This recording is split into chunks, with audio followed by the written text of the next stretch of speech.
আগামীকালের ম্যাচে বাদ পড়ছেন বড় দুজন খেলোয়াড়। নিউজিল্যান্ডের বিরুদ্ধে বাংলাদেশের যে দ্বিতীয় ম্যাচটি খেলতে যাচ্ছে, সেই ম্যাচে কিন্তু বড় দুজন প্লেয়ার খেলার সম্ভাবনা অনেকটাই কম।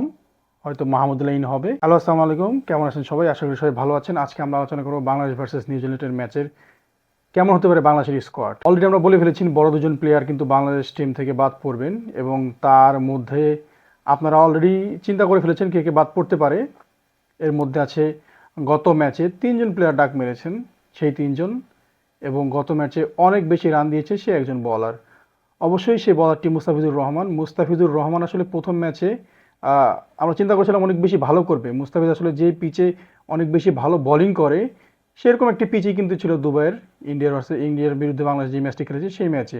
এবং সেই ম্যাচে মুস্তাফিজ আসলে যেই বোলিং করেছেন, তার আসলে বলা যায় খুব বাজে বোলিং করেছেন, এবং বোলিংয়ের কোনো আগামাথা কিছুই ছিল না।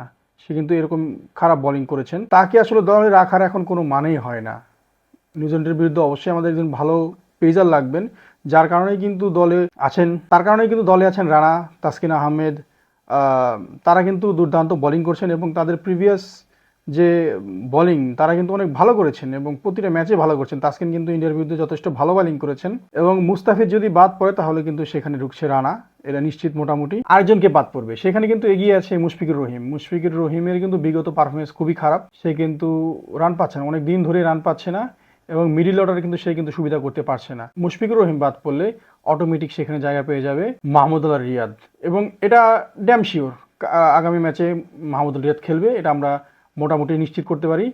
এখানে কিন্তু আরেকটি সমীকরণ আছে, বিগত ম্যাচে 3জন ডাক মেরেছে, তার মধ্যে কিন্তু মুশফিকুর রহিম একজন, শান্ত, সে কিন্তু অটো চয়েস, সে দলের ক্যাপ্টেন, সে তো দলে থাকবেই।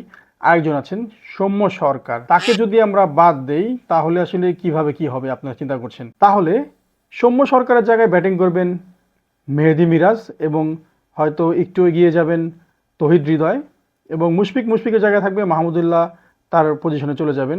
তাহলে কিন্তু সমীকরণটি কিছুটা ঘুরে যায়, এবং আমার মনে হয় আগামী ম্যাচটি এরকমই হতে পারে। মুশফিকের জায়গায় থাকবে, হয়তো সৌম্য সরকার বাদ পড়তে পারেন। দলের জন্য আসলে এটা বেশি ভালো হবে, ম্যানেজমেন্ট এর থেকে সবচেয়ে বেশি ভালো বুঝতে পারবে। আমরা আশা করি আগামী ম্যাচটি বাংলাদেশ অনেক ভালো খেলবে এবং ভালো একটি পারফরমেন্স দেবেন। সবাইকে ধন্যবাদ। আসসালামু আলাইকুম।